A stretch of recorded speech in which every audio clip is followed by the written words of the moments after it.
3 years ago, Elias Thorne told her genius was worthless. He took everything, her design, her future, even the life they planned together. Now, the stadium she created is failing. $500 million of steel threatens to collapse. The man who destroyed her career is desperate. The only one who can stop it is the woman he once called worthless. And she's back, stronger than ever, demanding more than his apology, demanding justice. Hi, my beautiful family. Welcome back to Mr. James's Family, your own channel for stories of heart, resilience, and hard-won triumph. My beautiful family, I want to speak honestly from my heart. I know that sometimes the truth feels heavy, but we are here to share, to heal, and to grow stronger together. If the stories we tell here resonate with your spirit, and if your heart feels peace here, please show your support. If your heart is true and you believe in second chances, even for yourself, like the video. If your love is real and you are standing firm in your value, write in the comments, "I am with Mr. James." The room smelled like polished wood and legal ink. It was the kind of room where decisions were made quietly, where lives were dismantled without raised voices. The kind of room that pretended neutrality while favoring power. Eliza Vance noticed everything about it the moment she stepped inside. The thickness of the carpet that swallowed sound. The way the windows didn't open. The long table polished so perfectly it reflected faces back in distorted fragments. Elias Thorne stood near the window, instead of sitting down. That too, she noticed. He had always done that when he wanted distance without appearing cruel. Standing gave him height, authority, control. It meant he would speak last.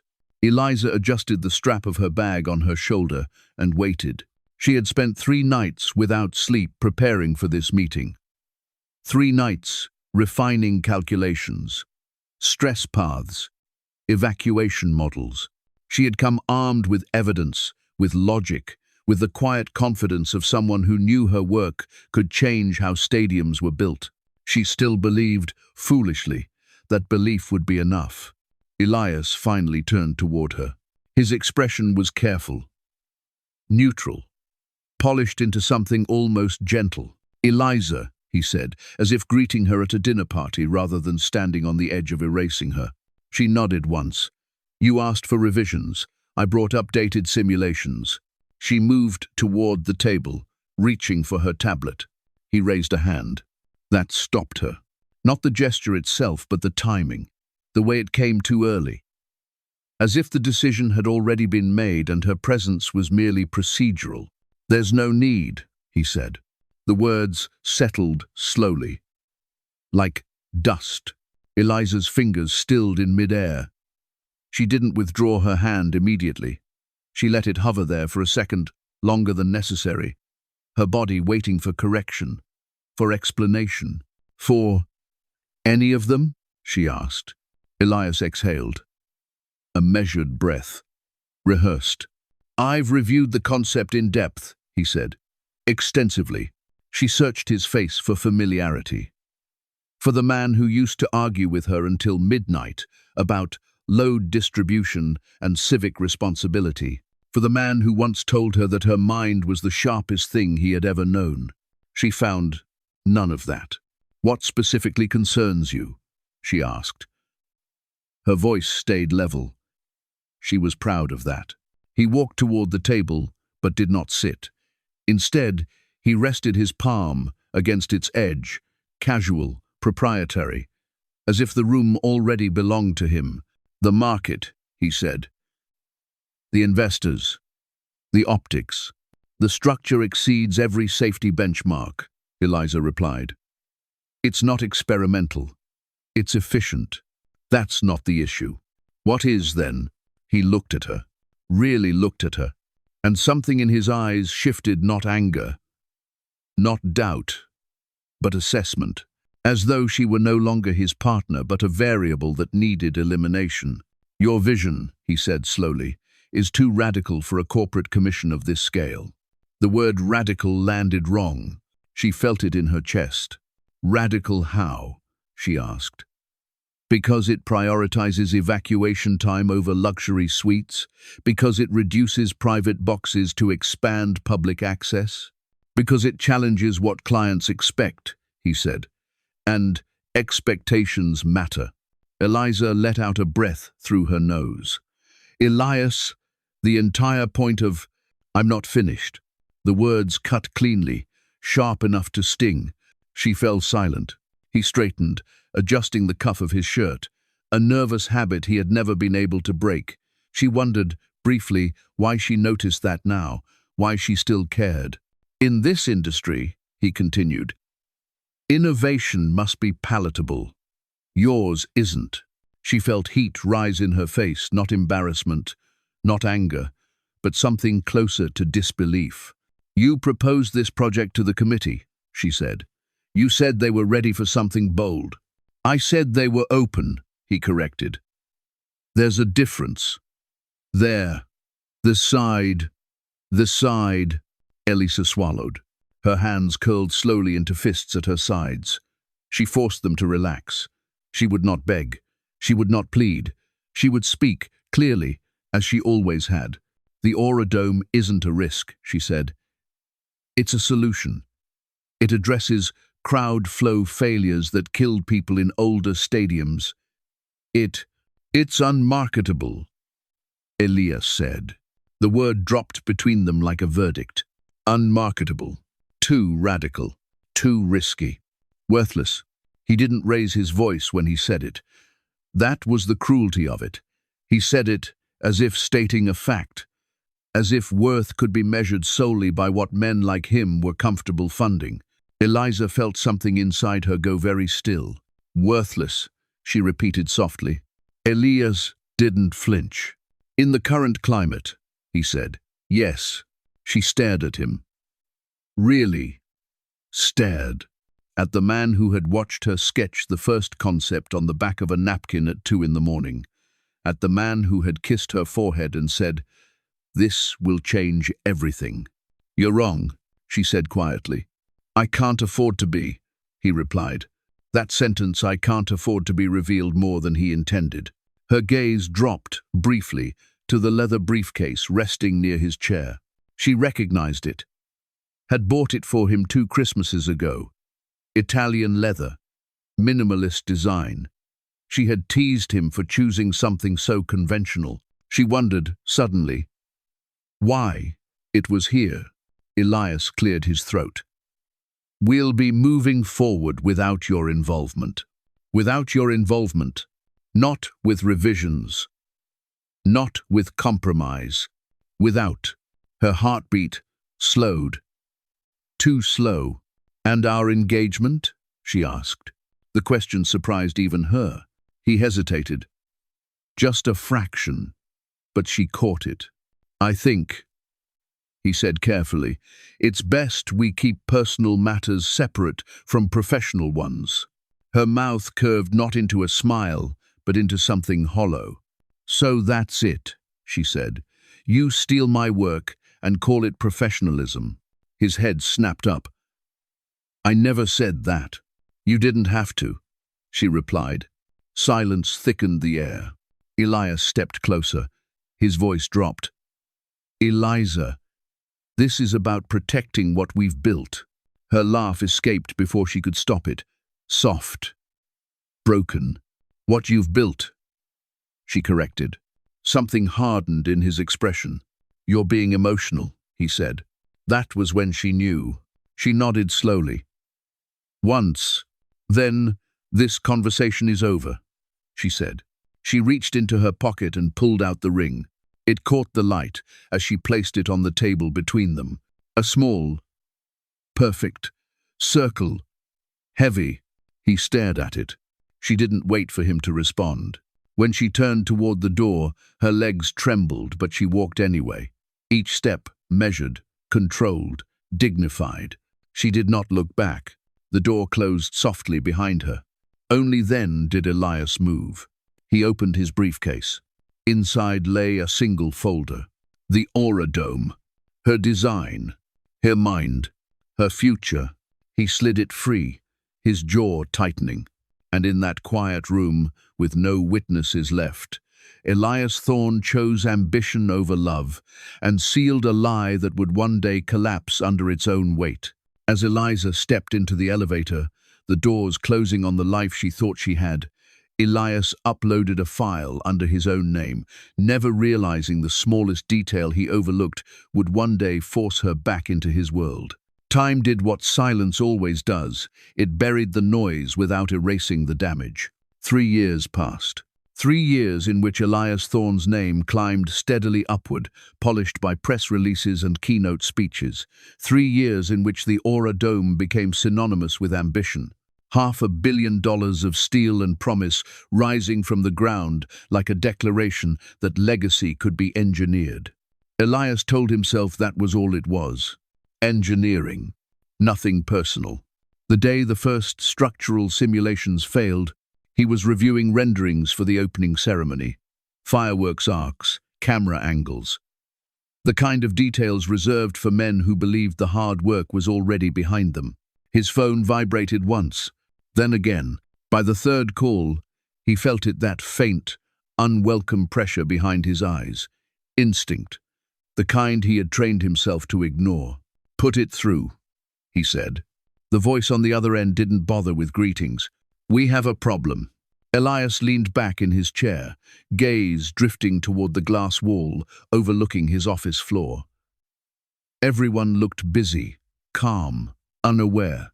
"What kind of problem?" he asked. A pause. Too long. The core arch. His fingers stilled. "The latest load simulations don't reconcile," the engineer continued. "We ran them 3 times. And the margin isn't narrowing." Elias straightened. "Send me everything," he said. "Now." Minutes later, the conference room filled not with chatter, but with the sharp, brittle silence of professionals who knew better than to panic out loud. Screens glowed with data, lines intersected where they shouldn't, stress vectors bent at angles that defied logic. The Aura Dome stood solid on sight, but on the screen, it was already breaking. Elias stood at the head of the table, arms crossed, eyes moving from face to face. "Explain," he said. A junior analyst cleared his throat. "The stress accumulation at the central arch doesn't distribute as predicted." "That's impossible," someone else said. "We've reinforced it twice."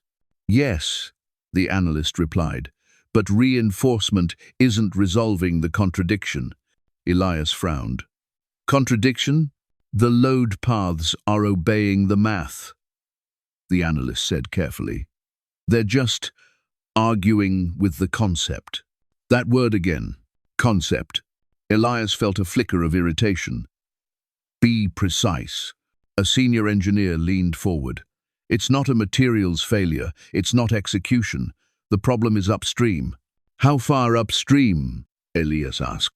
No one answered immediately.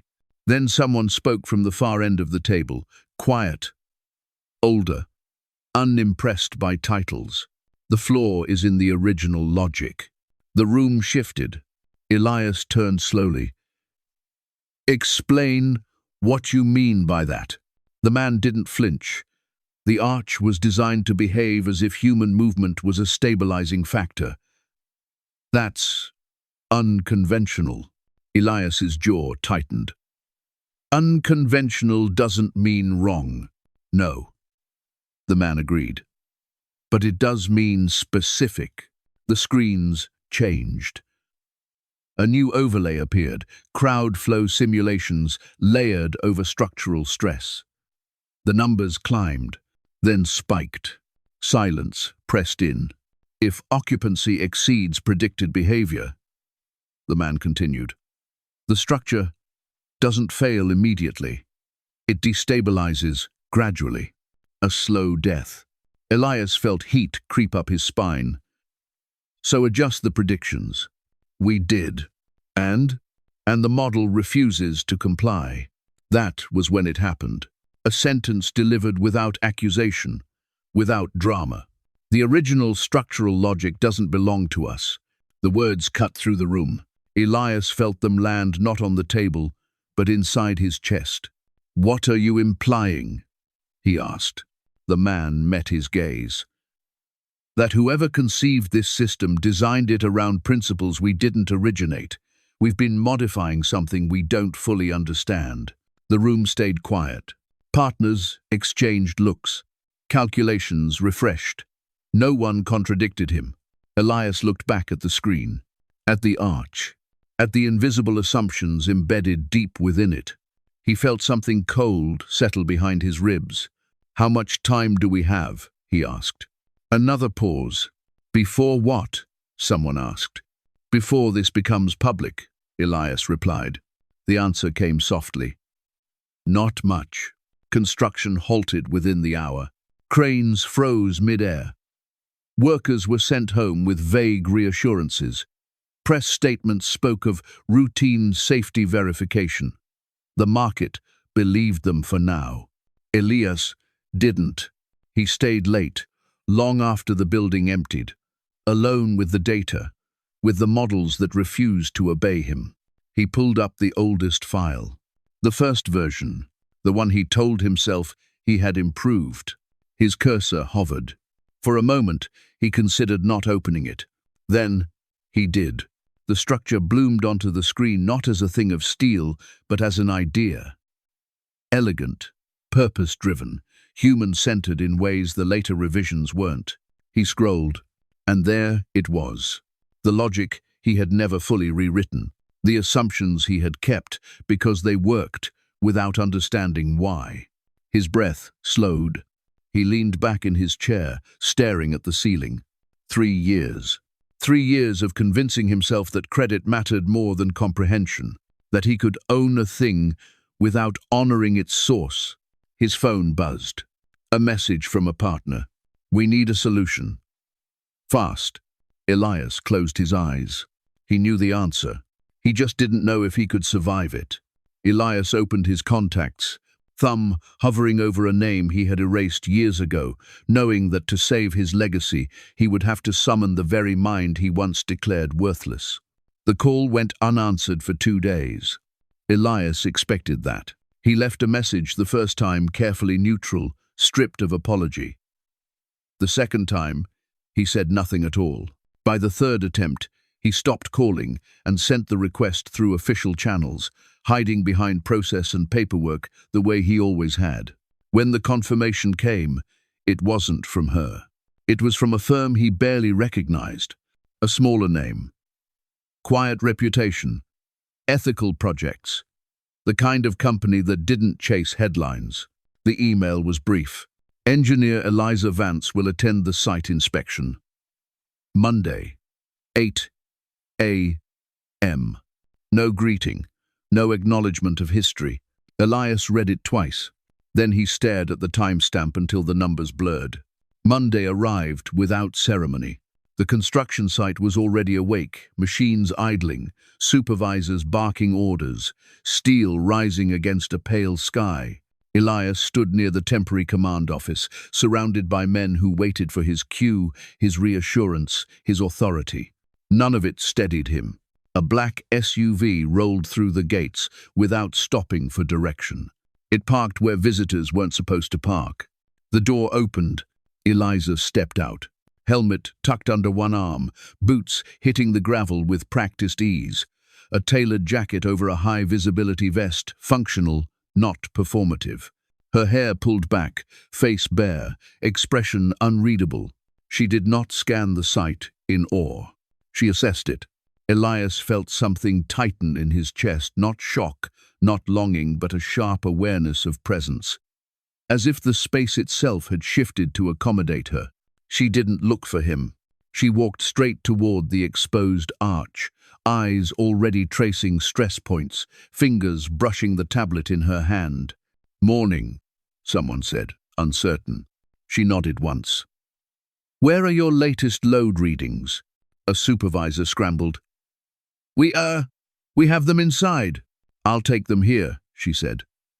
"The structure behaves differently when you're standing under it." Her voice carried. Calm, controlled, not loud but impossible to ignore. Elias took a step forward. "Elisa." She didn't turn.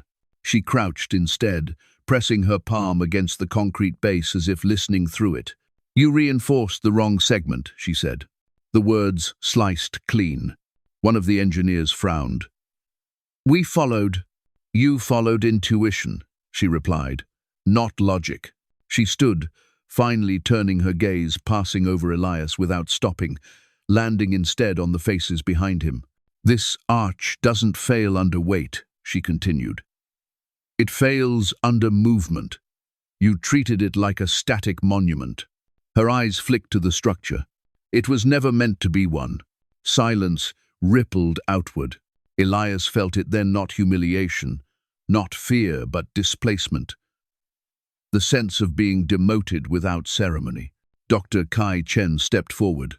He had arrived quietly, unnoticed, the way he preferred. His hair was grayer now, his posture unchanged. He watched Eliza with something close to pride. "You're Engineer Vance," he said. She nodded. "Dr. Chen, you've reviewed the data?" he asked. "On the flight," she replied. "And again on the drive, here." "How long will it take you to diagnose the flaw?" he asked. She considered the arch, the wind, the faint vibration beneath her boots. "I already have," she said. A murmur spread through the group. Elias stepped closer despite himself. "Then you know the scale of what we're dealing with." She looked at him then, really looked. Her eyes were steady. Not cold, not warm, just clear. "I know the scale of what you built on top of it," she said. The words weren't cruel. They were factual. Dr. Chen inhaled slowly. "We should move this discussion somewhere private." Eliza shook her head. "No." The refusal landed harder than a raised voice ever could. "If I'm taking responsibility for this structure," she continued, "I won't do it behind glass." She turned to Elias. "Before we proceed," she said, "we establish terms." His jaw tightened. "This isn't a negotiation." "It is," she replied. "You just don't like your position in it." A beat. "First," she said, "all interaction between us remains technical. You don't reference the past. You don't explain yourself. You don't apologize. If you do, I leave." Elias swallowed. "Agreed." "Second," she continued, "I have final authority over structural decisions. No overrides. No committees." One of the partners protested. "That's..." She raised a hand. They stopped. "I'm not here to collaborate," she said. "I'm here to correct." Dr. Chen studied her. "And the fee?" She didn't answer immediately. Instead, she reached into her bag and pulled out a single document. Not a contract, something else. She handed it to Elias. He scanned the page. A foundation charter. Her name at the top.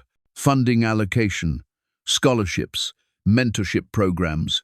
Public reporting. His brow furrowed. "This isn't my compensation," she said. "Isn't personal." He looked up. "Your firm will cede a percentage of final profits," she continued, "to this foundation. In writing. Publicly disclosed." The room held its breath. Elias stared at the document. "You don't want the money," he said slowly. "I want acknowledgement," she replied. "Permanent. Structural. Impossible to erase." Dr. Chen's gaze flicked between them. Elias felt something give way inside him. He nodded. "Done," he said. Eliza took the document back. "Good," she replied. "Then let's begin." She turned toward the arch, already issuing instructions. And Elias Thorne, once the unquestioned authority, followed. As Eliza adjusted her helmet and stepped beneath the arch, Elias realized the structure was no longer the only thing under stress, because for the first time, the power he stole was standing directly in front of him. The wind whipped across the unfinished upper deck, cold and sharp enough to cut through the layers of clothing.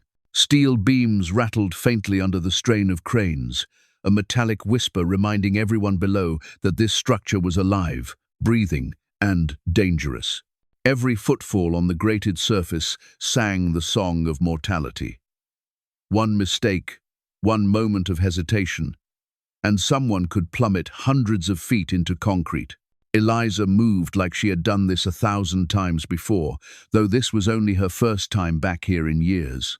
Helmet tight, tablet clutched, her eyes sweeping over the construction site as if scanning invisible threads, connecting every support, every girder. She didn't look at Elias, not at first. She looked at the building, and in her gaze, the arch seemed to lean toward her approval, trembling slightly at her assessment. Elias followed. Behind her, silent, his usual air of control stripped away, his authority meaningless under her presence. He barked no orders, made no corrections. He watched, and for the first time he felt the pang of irrelevance, of being a spectator to a genius he had once tried to erase. "Load distribution along the secondary supports is off by 6%, she said without looking up, fingers sliding across her tablet. "You reinforced the wrong nodes."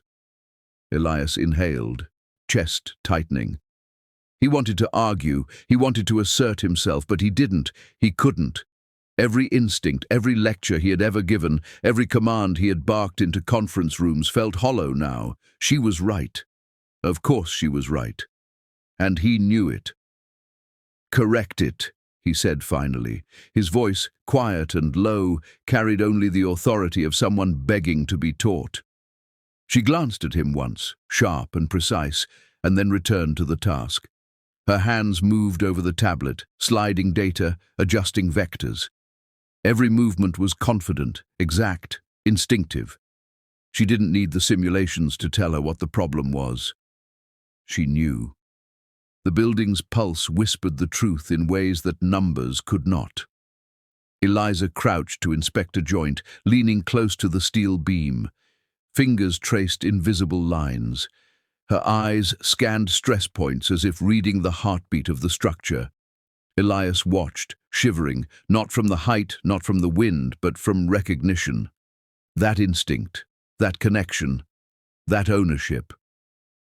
He remembered the nights she had sketched concepts on napkins, coffee rings as her only guide, drawing details no one else could see, and he realized he had destroyed more than her career. He had destroyed the world she was quietly saving. "Your main arch isn't failing under static load," she said, looking up briefly. "It fails under movement.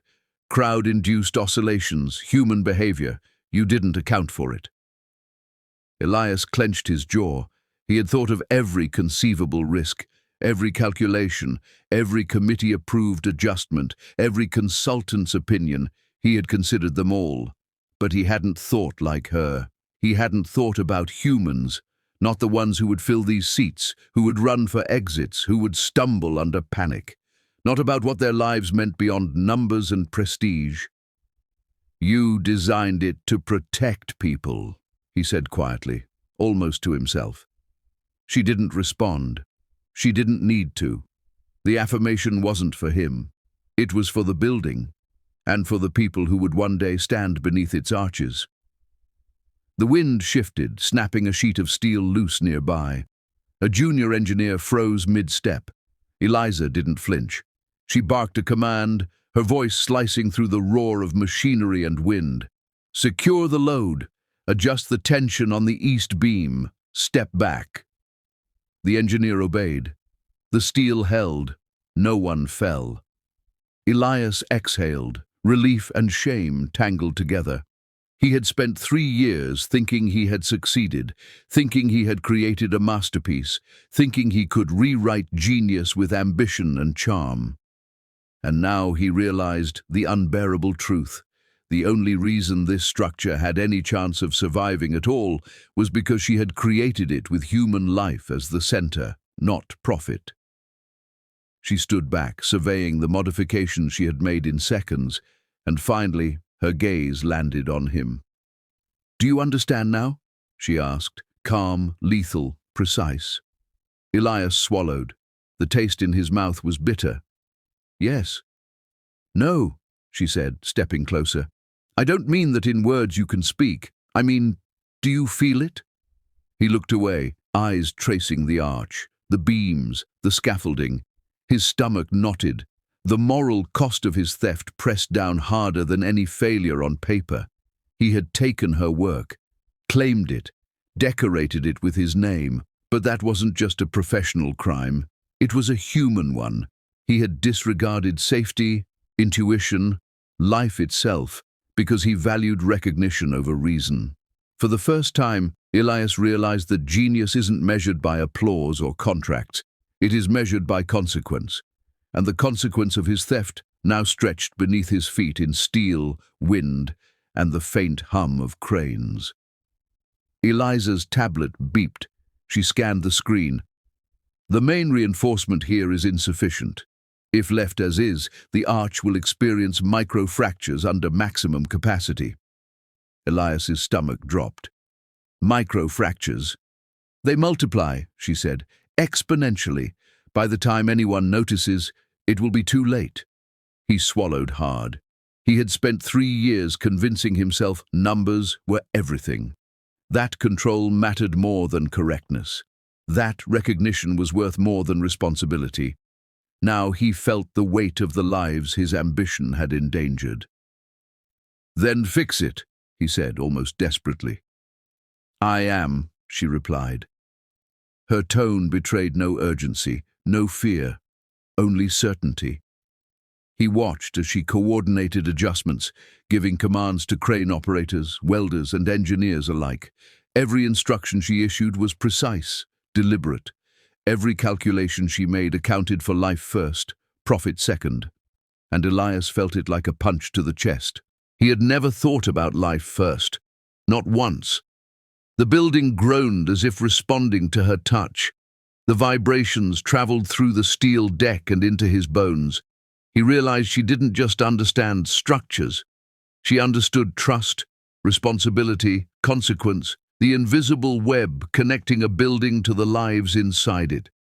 She had built not only with her mind, but with her conscience. "And the foundation?" he asked quietly. "It's stable," she replied, "but it's reinforced unevenly. Redistribution needed immediately." He nodded. "I'll do what you need." "You won't touch it," she said. "I handle the decisions. You follow." The word struck him harder than any failure report ever could. For 3 years, he had been the architect of appearances. For 3 years, he had believed his authority was enough. Now, for 3 years, he had been wrong, and the proof stood before him, unyielding, unbroken, indispensable. Elias followed her instructions without question. Every movement he made was silent. Every calculation he had previously trusted, he now doubted. Every instinct he once believed infallible now paled before her certainty. At one point, a crane swayed too close to the upper scaffold. Eliza barked a command, precise and commanding, and the operator corrected instantly.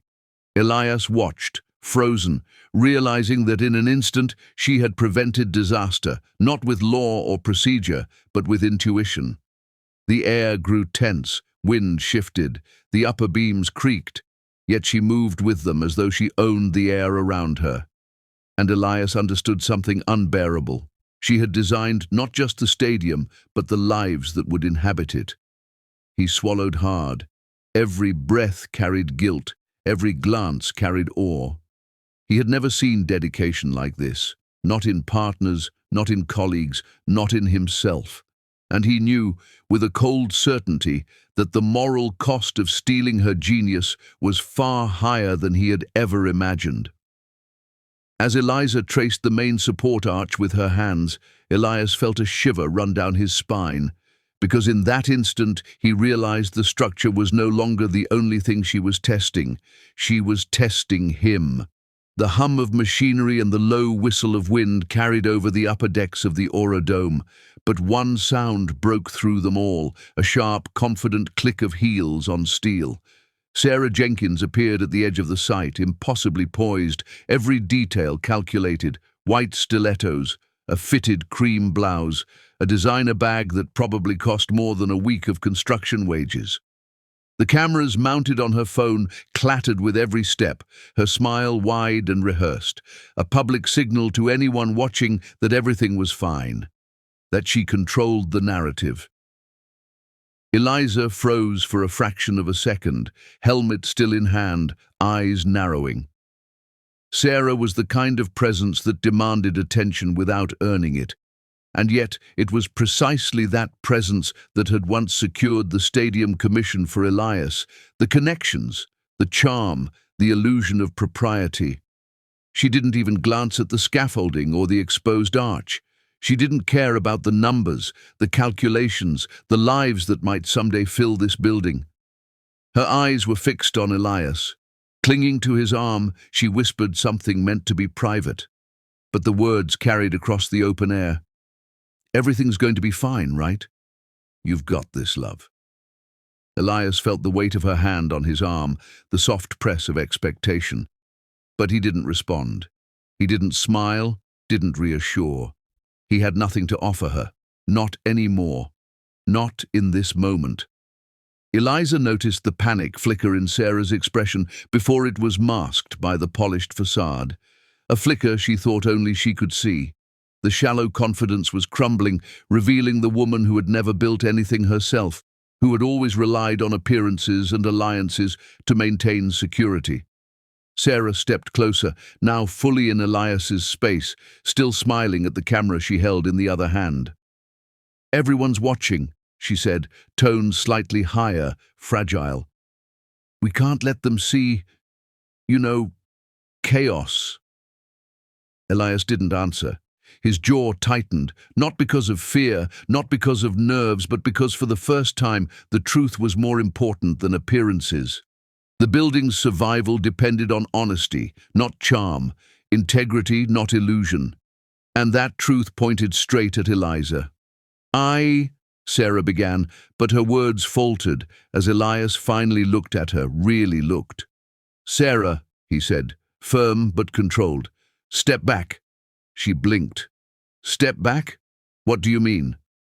"I mean you're in the way," he said. "You're in the way of the work. Step back." Her hands trembled slightly. She laughed, but it wasn't a genuine laugh. It was a shield.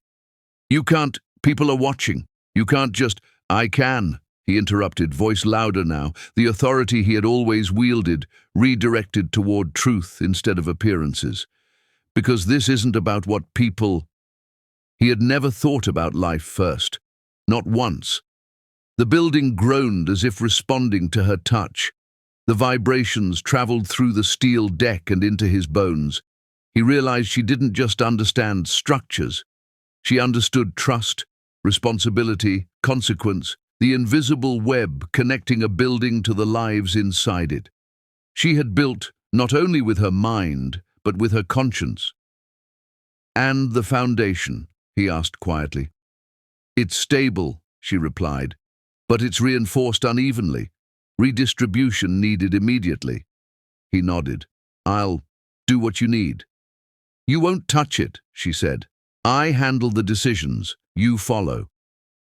The word struck him harder than any failure report ever could.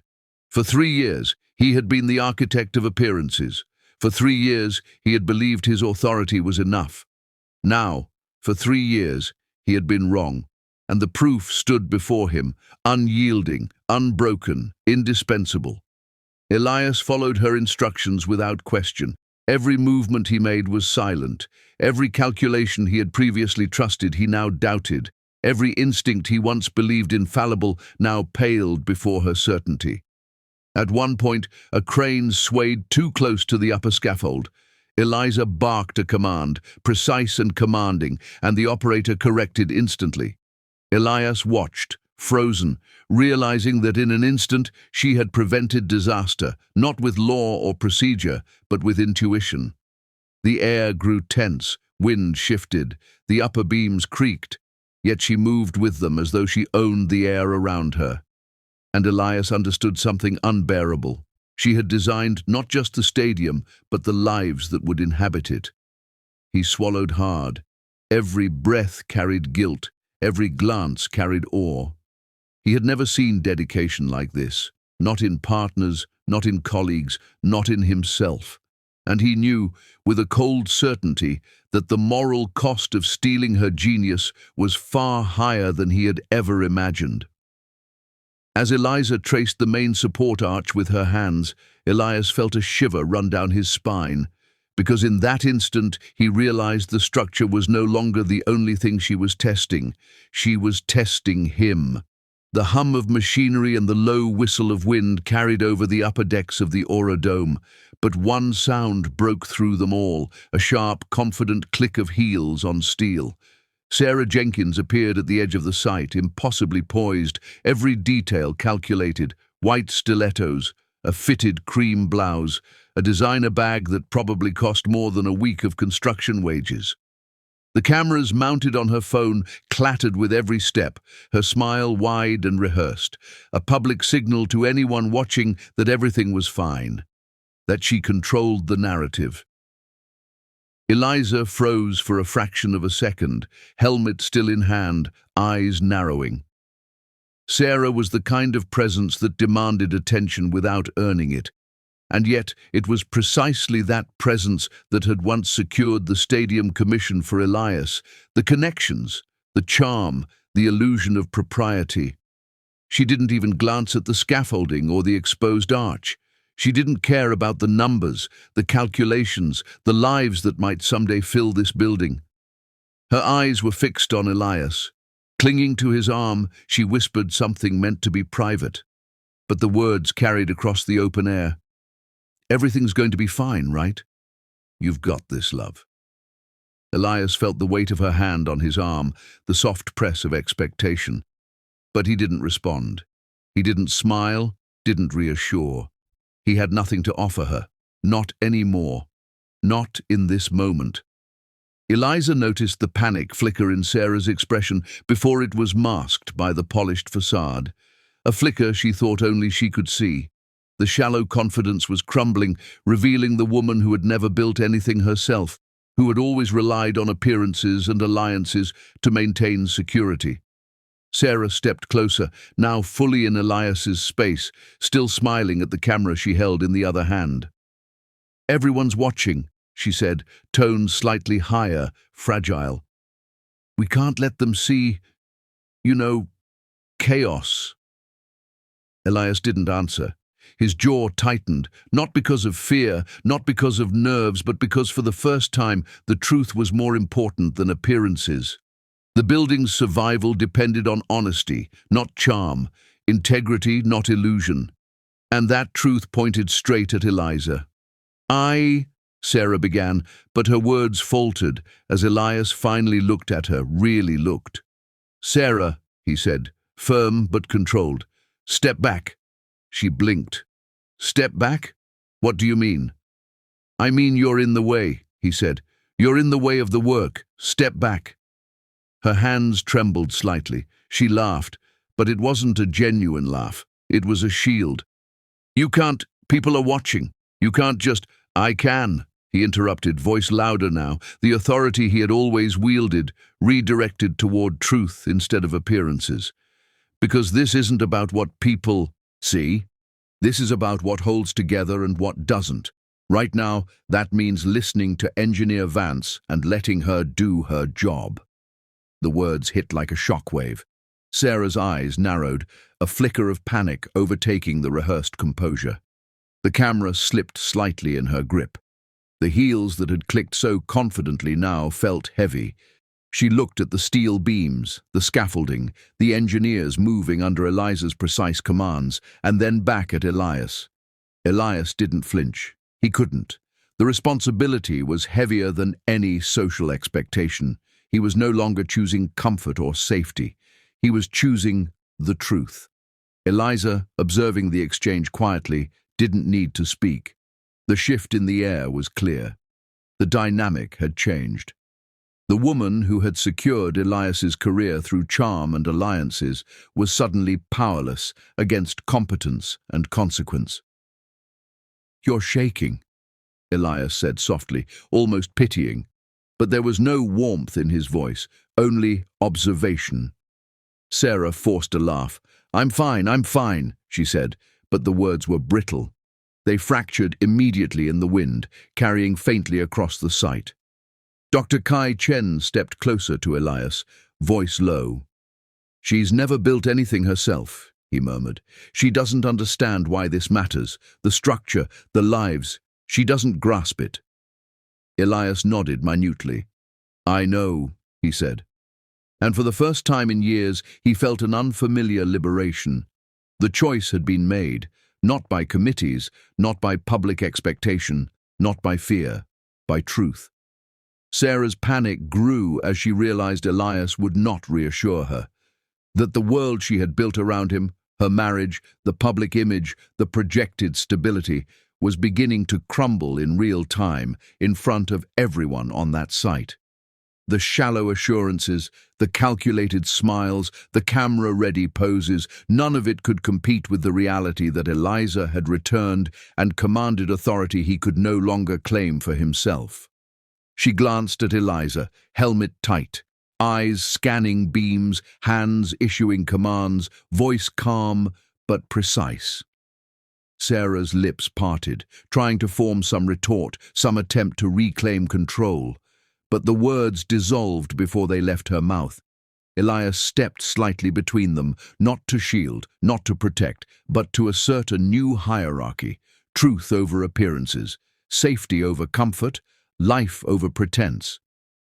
The subtle tremor in the steel beneath their feet seemed almost to echo the shift. The marriage that had once cemented his power now showed cracks in plain view, visible to anyone who cared to see. Sarah had been a symbol of success. Now she was a symbol of fragility, exposed by competence, ethics, and moral clarity. Elias didn't look at her again. Not now. Not while she still clung to his arm like a lifeline. Instead, he followed Eliza across the beams, every step deliberate, silent, attentive. Every instruction she gave, he executed without hesitation. He felt the weight of each decision, each pause, each correction. Every action became an acknowledgement of the cost of his earlier choices, and with every movement he realized that the public facade he had relied on for years was meaningless here, worthless even. Sarah's face paled as she watched him, her carefully constructed confidence unraveling. The cameras she had brought were useless here. No one would see the truth the way she had planned. And Elias, standing tall yet humbled, made no attempt to comfort her. He had no reason to. She had never built, she had never saved anyone. Eliza, still issuing commands, barely glanced at them. The focus was entirely on the structure, on the lives it would contain, on the instinctive knowledge embedded in every joint, every beam, every calculated risk. Elias understood it now. The moral cost of his theft extended far beyond financial gain or professional recognition. It reached into the heart of every life he had underestimated, every human consequence he had ignored. And in this moment, he began to grasp the depth of responsibility she had carried silently all along. Sarah stumbled slightly, caught off guard by her own helplessness. She looked at Elias again, trying to find some sign of solidarity, some hint that the world had not yet turned against her. But his eyes were fixed on Eliza and the structure. The choice had been made. Truth had precedence over pretense. The wind gusted. A loose cable swung perilously close to the scaffolding. Eliza barked a command, sharp and exact. The workers obeyed instantly. Sarah's hands clenched the edge of the railing. She realized bitterly that she had no control, not here, not now, not over the man she had thought she could claim forever. Elias exhaled slowly, silently accepting the shift. For 3 years he had measured success by the illusion of security.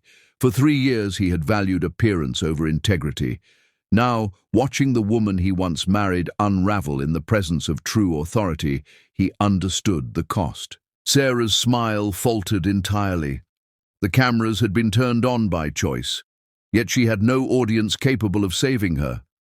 The power that had been hers to wield through connection, manipulation, and comfort was gone. And Elias, following every precise movement of Eliza, felt a clarity he had never known before. He didn't comfort, he didn't retreat. He didn't flinch. He chose truth. And Sarah realized she could not follow. As a crane shifted overhead, the wind catching the suspended steel, Sarah's heels slipped slightly on the edge, and Elias's gaze flicked, not toward her, but to the faint movement in the shadow beneath the arch that neither of them had expected. The construction site had emptied hours ago. The cranes rested like sentinels in the dark, skeletal arms stretched against a navy sky. Only the hum of the night wind and the faint echo of cooling steel marked the end of the day. Eliza stayed behind, helmet tucked beneath her arm, tablet glowing with the pale light of urgent calculations. Her gloves were off now, fingers brushing the screen with care. She had already walked every beam, inspected every joint, and issued all instructions for the night crew. Nothing more to correct, nothing more to fix, everything in motion. And yet she couldn't leave, not until she had seen it. She opened the digital file she had avoided for 3 years, the one she had once considered a tombstone of her career, the one Elias had taken and submitted as his own.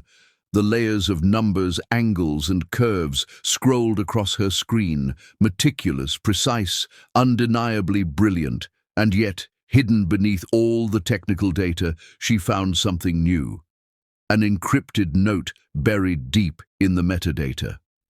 Her breath caught. It was small, personal, easily overlooked unless you knew what to look for. She hesitated, fingers hovering, heart thrumming. The message revealed itself, a wedding date, written in the quiet font of someone who had imagined a shared future. A promise unspoken to the world, tucked between lines of calculations and revisions. Love expressed in a way only she could understand. Eliza's hands trembled slightly for the first time since the betrayal. She had expected cruelty, indifference, vindication. She had expected a monster. Instead, she found a man who had loved her, and yet loved her enough to steal from her, loved her enough to destroy her career for ambition, loved her enough to sacrifice integrity at the altar of his success. A wave of emotions hit her all at once, rage, disbelief, grief, longing. Her teeth clenched, her chest felt tight, as though the air itself had been stolen. She read the note again, and again, each time a deeper fracture opened inside her. This wasn't simply betrayal. It wasn't merely theft or professional sabotage. It was intimate, personal, a violation of trust wrapped in the guise of love. And yet, she felt it, something she hadn't allowed herself to feel in years, the echo of affection, the pull of what might have been. Eliza's hatred, the one she had carefully nurtured like armor for 3 years, began to fracture. The edges crumbled where curiosity and a hint of sorrow seeped in. She realized that human emotion was never simple, never linear. Love and rage could coexist. Ambition and morality could collide. Pain could carry a whisper of tenderness. She pressed a hand to her mouth, trying to steady herself, to push the fluttering heartbeats back into reason. But the realization persisted. Elias had loved her. He had imagined a future with her. And yet, he had chosen the path that almost destroyed her. The complexity of it unsettled her more than any legal or professional battle ever could. She had arrived on this site prepared to command, to control, to restore the Aura Dome and reclaim what was rightfully hers. She had not prepared for this. She had not prepared to see him, not merely as a thief, but as a man capable of deep, flawed affection. Her fingers hovered over the delete option for the note. She wanted to erase it, to destroy the proof that he had ever cared, to maintain the clarity of her moral high ground. But she couldn't. Something inside her resisted. The knowledge was part of the structure now, embedded like stress points in steel. She realized then that her resolve, her carefully constructed plan for vengeance and reclamation, was no longer absolute. It had cracks, fissures through which uncertainty and reflection began to seep. And for the first time since the betrayal, she wondered, How much of the man she had despised was lost forever, and how much could still exist beneath the mask of arrogance and theft? Her mind replayed every interaction she had endured since returning to the site. Every command, every silent glance, every moment Elias had followed her without protest. Had he always been hiding this? Or had she just never been willing to see it? The tablet vibrated slightly, as if echoing the tremor in her chest. She put a hand on it to steady the device and to steady herself. The storm inside her mind grew, a silent whirlwind. Hate and pity, fury and curiosity, all colliding. She had never believed she could feel anything other than contempt for him.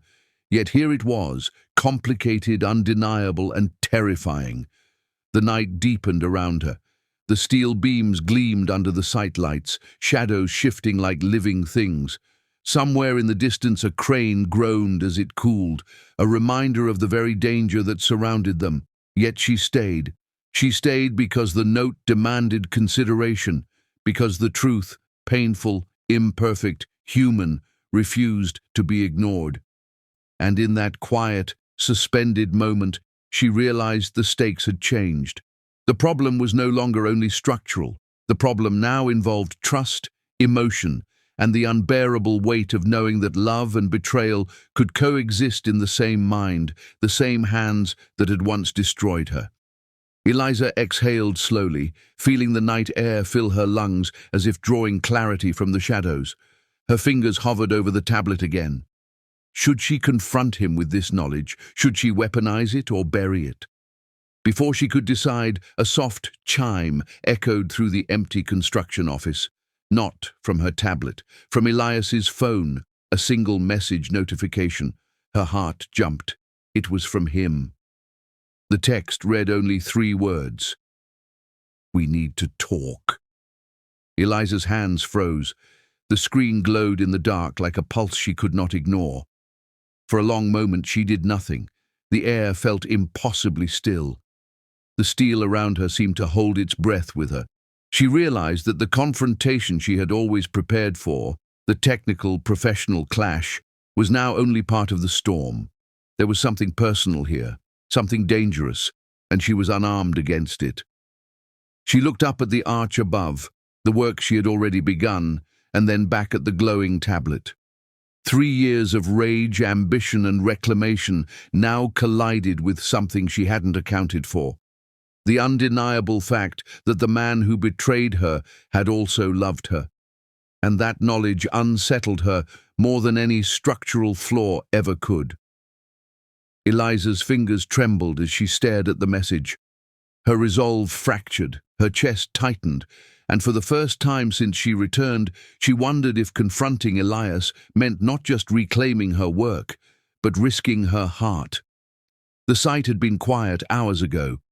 Shadows stretched across the girders, and the faint hum of machinery marked the night's labor. Yet even in that calm, tension simmered. A single misstep, a single miscalculation, and catastrophe could strike. Then it happened. A massive steel component, part of the main arch, sheared mid-lift. The sound was horrifying. A metallic crack, sharp and unforgiving, echoed across the site like a gunshot. Sparks danced where friction met steel, and the air seemed to explode with the sound of machinery groaning under sudden stress. Screams tore through the night. Workers froze, some gripping safety rails, others scrambling to avoid the swinging girder. Fear painted their faces in stark relief against the glow of floodlights. Elias's stomach dropped. He had always imagined crises in reports and simulations. He had never imagined them in real life, never like this. Eliza reacted instantly, not hesitation, not panic. Her voice sliced through the chaos, precise and commanding. "Secure the east cable, all personnel, clear the swing radius, crane operator, counterbalance now, reinforce secondary supports, immediately." Each instruction was sharp, each order executed without question. The workers moved as one, guided by her instincts, her calculations, her authority. Elias could barely breathe. He could only watch. A young engineer stumbled, lost in the panic, and she barked his name, directing him with surgical precision to a safe zone. Another worker slipped near the platform edge, and Eliza's sharp command redirected his steps just in time. The component finally stabilized, swaying slightly, but ultimately restrained by the secondary cables she had recalculated mid-flight. The immediate danger passed, though adrenaline and fear still vibrated through every nerve on site. Eliza turned, face set in calm determination, eyes scanning the aftermath. Not a single worker injured, not one life lost. Elias stood rooted to the spot, stomach tight, heart pounding. The word worthless, the same word he had used against her 3 years ago, echoed in his mind, sharp and bitter. He had called her worthless, and now he realized the full weight of it, not abstract anymore, not numbers on a blueprint, not some imagined failure he could blame on circumstance. Real lives, real risk, real lives saved by the woman he had cast aside. That night, he could not sleep. The penthouse above the city offered no comfort, no refuge.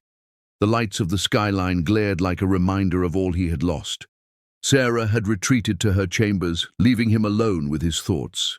The offices, the contracts, the power, they all felt meaningless now. The building's survival depended on Eliza, not him. His self-preservation instinct, honed over decades, collided with moral reckoning in the darkest corner of his mind. He replayed every interaction from that night, every command she had issued, every life saved, every instinct he had ignored. A soft knock at the door broke his reverie. "Mr. Thorne?" a voice called. Calm, but heavy with authority. He opened the door to find the board of partners waiting. Men and women who had once deferred to his expertise without question, now carrying the weight of the structural crisis on their shoulders. "You've called us," one said. "We need an update." Elias swallowed hard. The truth sat heavily on his tongue. He could lie, he could protect himself, deflect blame, hide the theft. That would preserve his reputation, his career, his firm. But he couldn't, not tonight, not after seeing her work, not after knowing what she had done to save lives. "The main arch experienced a catastrophic shear," he began, voice low. "But Engineer Vance acted immediately. She prevented a disaster. She corrected structural loads in real time, saving all personnel on site." The board exchanged glances, murmurs rising. "She did it alone?" one asked, incredulous. "Yes," Elias replied. "Every calculation, every adjustment, every decision. She acted on her own authority, and the structure survived because of her." Silence followed. Not the polite silence of the boardroom, not the deferential silence of colleagues. This was disbelief mixed with awe. Elias felt the moral weight pressing against him. He could have taken credit. He could have minimized her role. He could have spun the narrative to protect himself, but he didn't, because this wasn't about him anymore, because this was about the truth, because this was about her. And the truth, raw, uncompromising, human, was undeniable. He saw their faces shift, realization dawning. The legacy he had tried to build on her work, the reputation he had tried to claim, now stood illuminated by her competence. Not his. He swallowed hard. Pride, ambition, and self-preservation all collided in one instant of clarity. He had choices to make. He could hide, or he could face it, protect himself, or accept responsibility for the years of theft, arrogance, and negligence. And he knew what he had to do. The board was waiting, silent, expectant, eyes on him. Elias exhaled slowly, the weight of his decisions pressing into his spine like steel beams overhead. He realized, painfully, that this moment would define him far more than any contract, any award, any public acclaim. The moral cost of his theft had arrived, and for the first time he understood the true meaning of responsibility. Outside, the wind whispered against the steel. Somewhere above, a crane groaned faintly. The shadows of the incomplete structure stretched like fingers across the night. Eliza had survived the steel. The structure had survived the shear.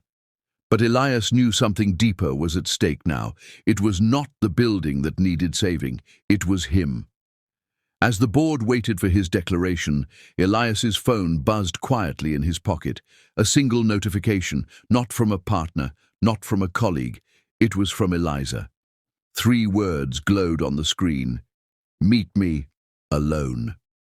The boardroom was colder than Elias expected. Not physically, it was a bright, climate-controlled office, but emotionally.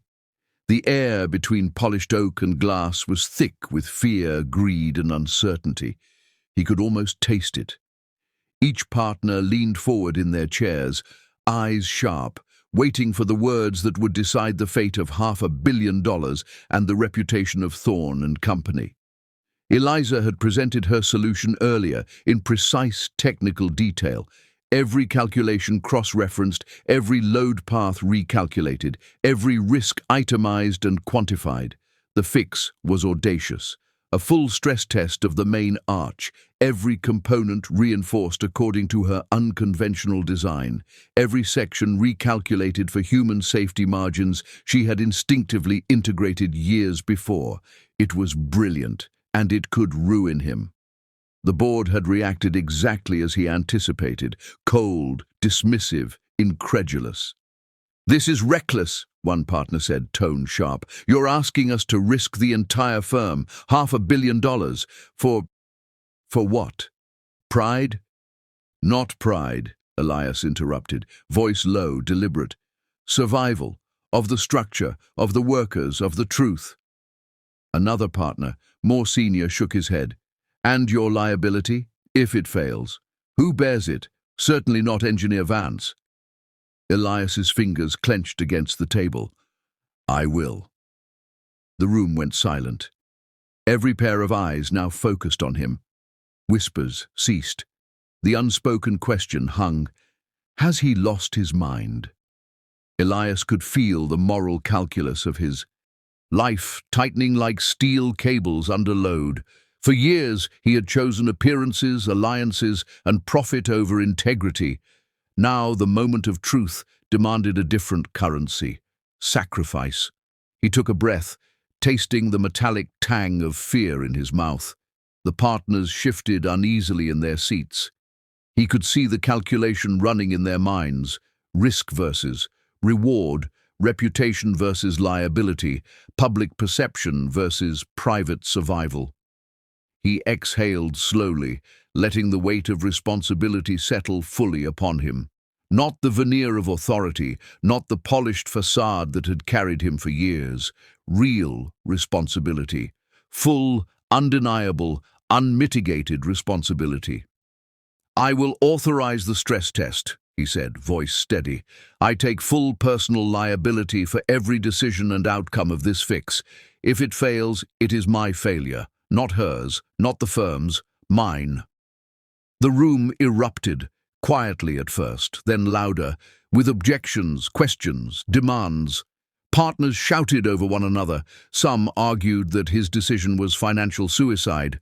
Others insisted it was madness. Elias did not flinch. He had already seen the alternative: lives lost, a structure failing, the truth buried under a mountain of lies. That was a price he would never pay. From the doorway, Sarah watched. White heels against the dark, polished floor, her hand gripping the edge of the door frame like a lifeline. She had followed him here, hoping to influence him, to pull him back into the safety of appearances. But she found herself paralyzed, powerless in the presence of a choice she had never been capable of making herself. Elias noticed her hesitation. Her eyes widened as she realized the magnitude of his decision. This wasn't a negotiation. This wasn't reassurance. This was the first time in years that he had chosen integrity over comfort, truth over survival. "You're insane," Sarah whispered, her voice sharp, brittle. "I am," Elias admitted softly, almost to himself. if choosing truth is insanity. Her hand trembled as she removed her wedding ring. It glinted under the fluorescent lights like a last relic of the life she thought she controlled. Without a word, she turned and walked out. No backward glance, no final appeal, just the click of heels fading into the distance. Eliza, who had observed this quietly from her position near the doorway, did not react immediately. Her eyes, dark and calculating, measured Elias with a complexity that made him uncomfortable. He had expected contempt, perhaps relief, maybe quiet satisfaction. Instead, he saw something more profound: understanding, respect, a recognition that for the first time he had aligned his actions with his conscience rather than ambition. The silence in the room stretched, punctuated only by the faint hum of the HVAC system and the distant clatter of a loose beam outside. Elias turned to the board. "We proceed," he said. "Every step of the test, every adjustment, every reinforcement follows Engineer Vance's plan exactly. She has absolute authority. My authority is secondary to hers." A low murmur rippled through the room. One partner laughed nervously, another muttered about insurance liabilities. Elias ignored them all. His attention was fixed forward, on the truth he had denied for years, and on the woman who had forced him to confront it. He could feel it in the tightness of his chest, the raw, unfamiliar sensation of fear mixed with relief, guilt tempered by clarity.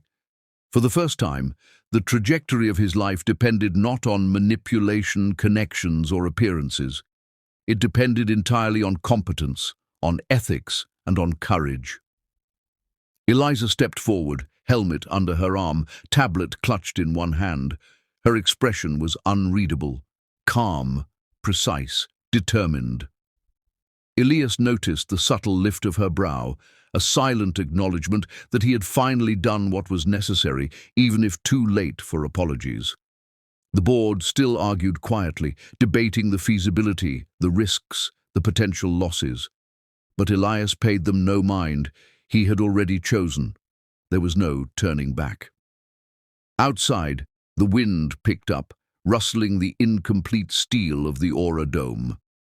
It sounded almost like a whisper, a sigh of relief, or perhaps a warning. The structure itself seemed to hold its breath, waiting for the test to begin. Elias exhaled again, this time more slowly, feeling the weight of years pressing down on him. For decades he had built his life on illusion, on appearances, on stolen genius.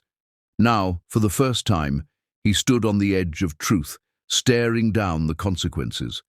And he realized something terrifying and exhilarating at once. Redemption demanded risk. Not negotiation, not compromise. Risk. Everything on the line. The stress test would either save the Aura Dome or destroy everything he had built. Every partner in the room had realized the same. Sarah had realized it. Only Eliza seemed unshaken, unafraid, as if she had already accounted for every possibility in her calculations, in her instincts, in her mind. And Elias understood finally that this moment would define him more than any contract, any award, any public image ever could. He had chosen truth, but truth carried no guarantees. As Eliza stepped toward the site office to begin the first reinforcements, a sudden tremor ran through the main arch, a subtle, almost imperceptible shudder. Elias froze, his stomach twisted. This wasn't predicted in any calculation, and for the first time he realized that saving the structure and his own redemption might demand more than courage. Something or someone was still unaccounted for. The night air was heavy with anticipation. Every beam, every cable, every bolt of the Aura Dome seemed to hum in nervous tension, as if the building itself understood what was at stake.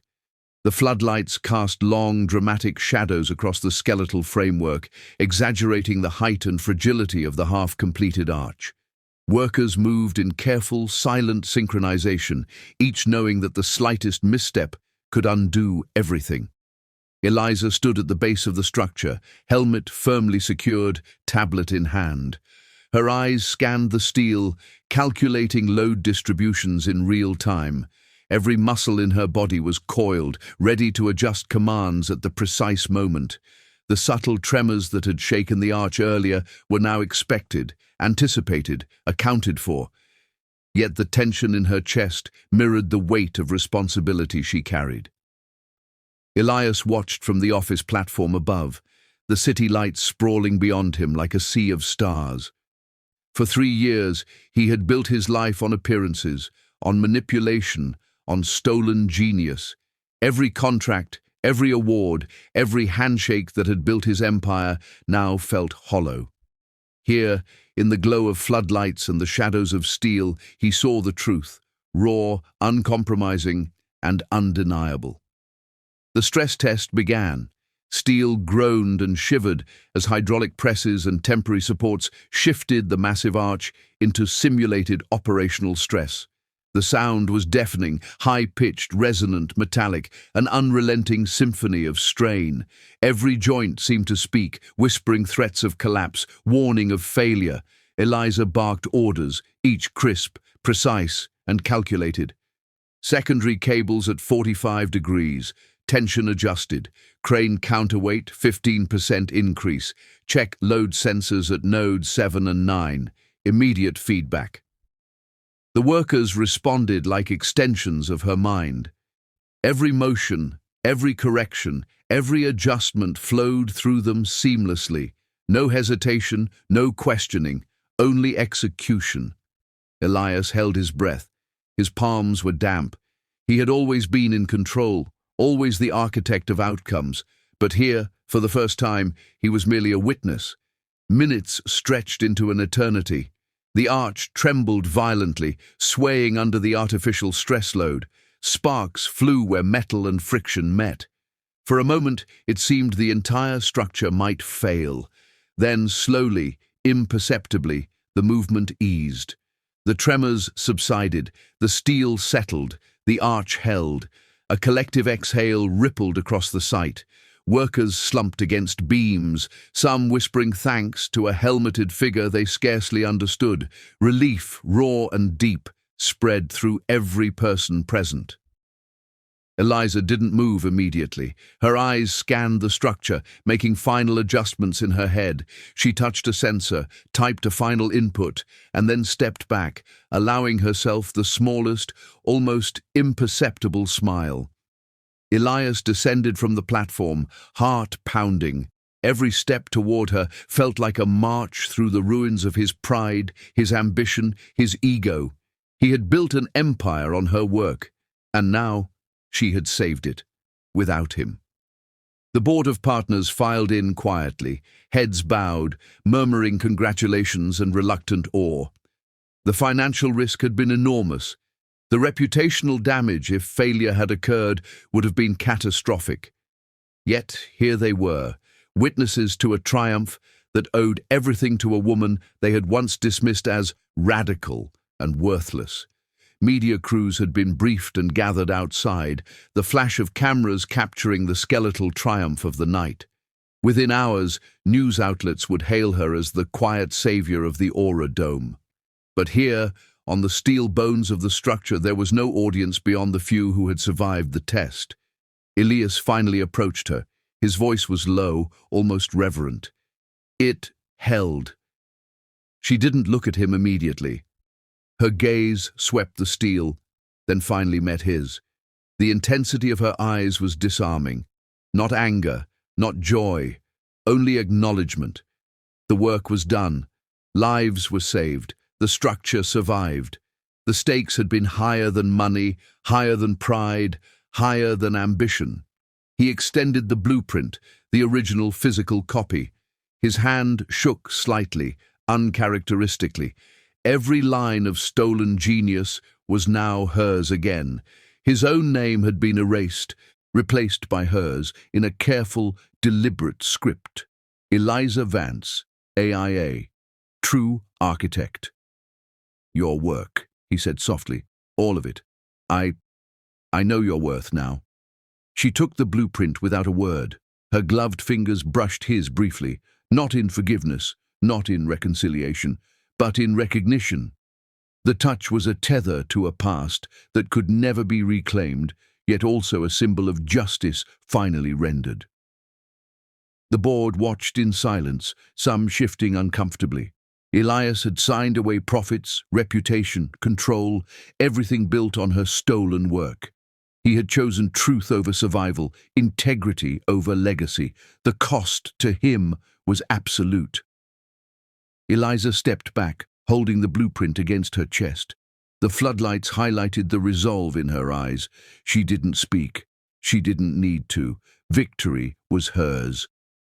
Elias watched her walk away from the test site, from the very arena that had been both his empire and his lie. Every step she took seemed to echo in the steel, reverberating through the $500 million structure that now stood thanks to her brilliance.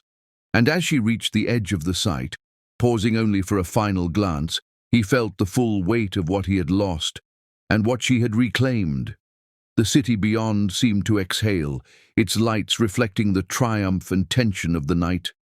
Every pedestrian, every vehicle, every distant office window was oblivious to the intimate reckoning that had just unfolded above them. Elias remained at the base of the arch, looking at the city skyline, the structure, and the woman who had undone him entirely, yet restored what mattered most.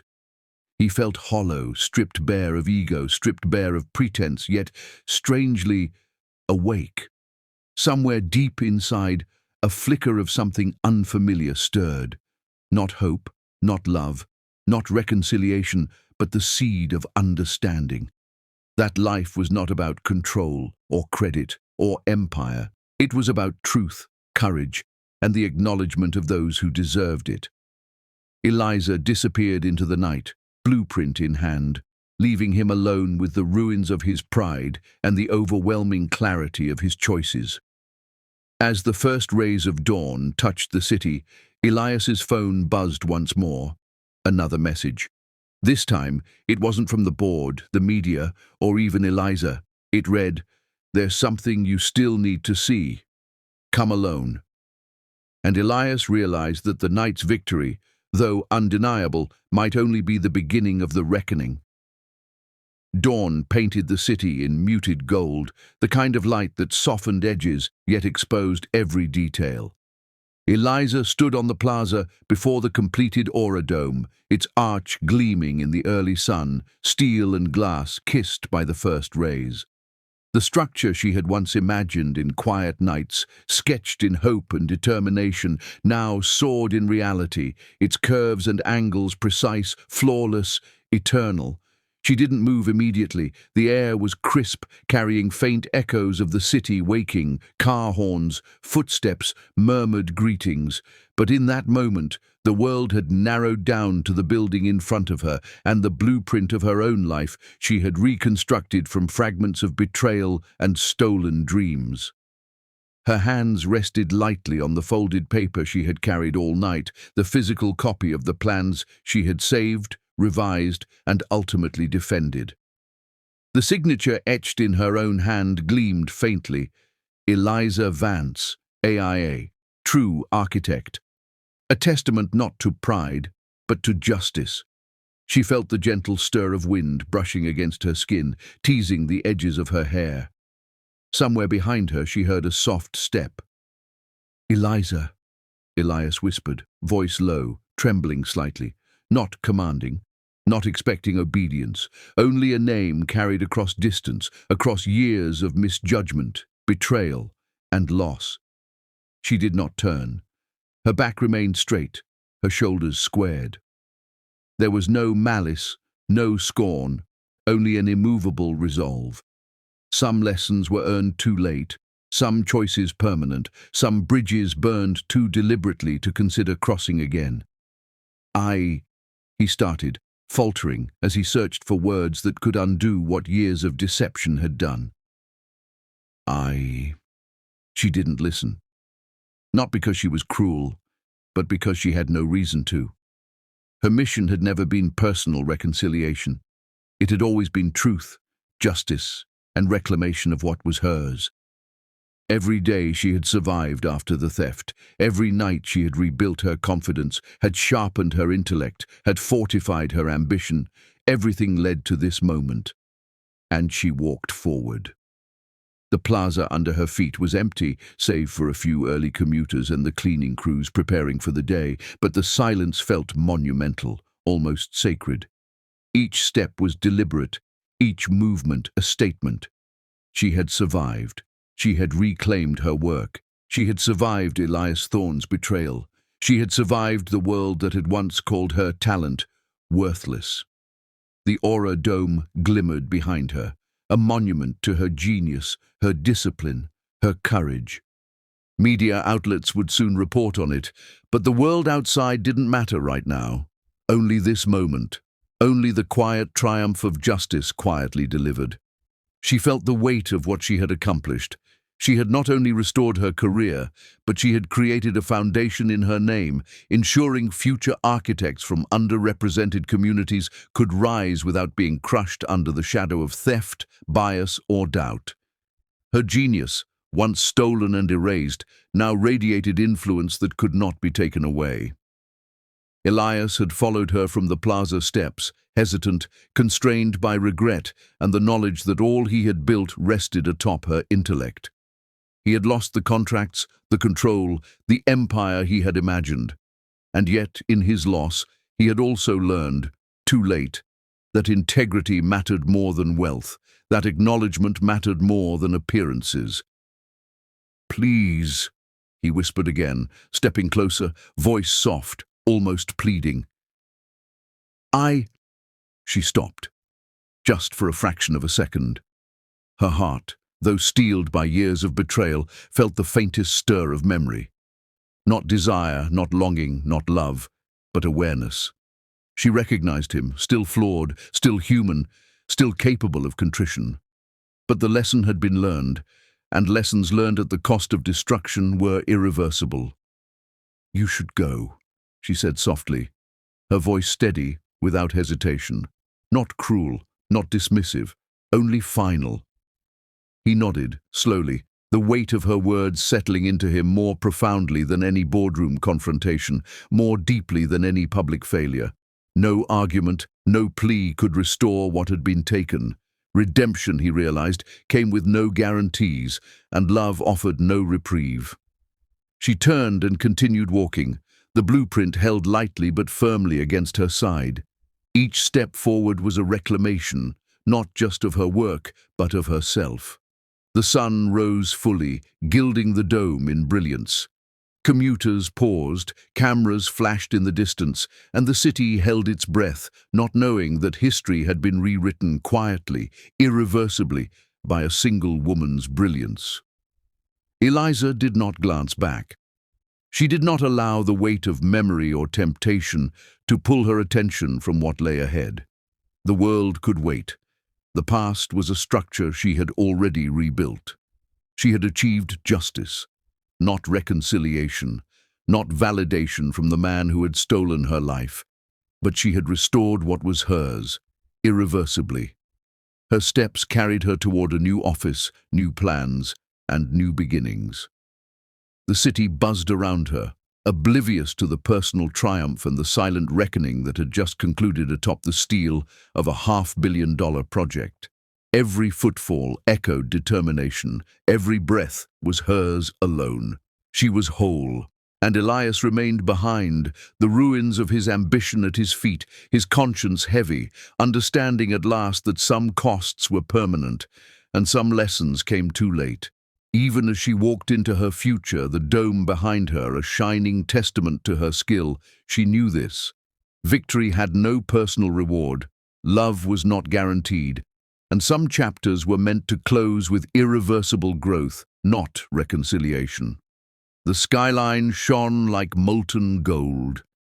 The dome's reflection shimmered on the glass facades of nearby towers, a quiet monument to what truth and integrity could achieve when wielded with courage. Eliza disappeared into the morning crowd. The city continued without pause, but she carried something far more enduring than applause: her name, her work, her life, fully intact. Elias remained at the plaza, staring at the dome, at the distance where she had vanished. Then his phone buzzed. A message from an unknown number. This isn't over. Some truths wait beyond even genius. He stared at the screen, a chill creeping down his spine. For the first time, he realized that while her victory was complete, the world and the secrets it held might still demand reckoning beyond what anyone had anticipated.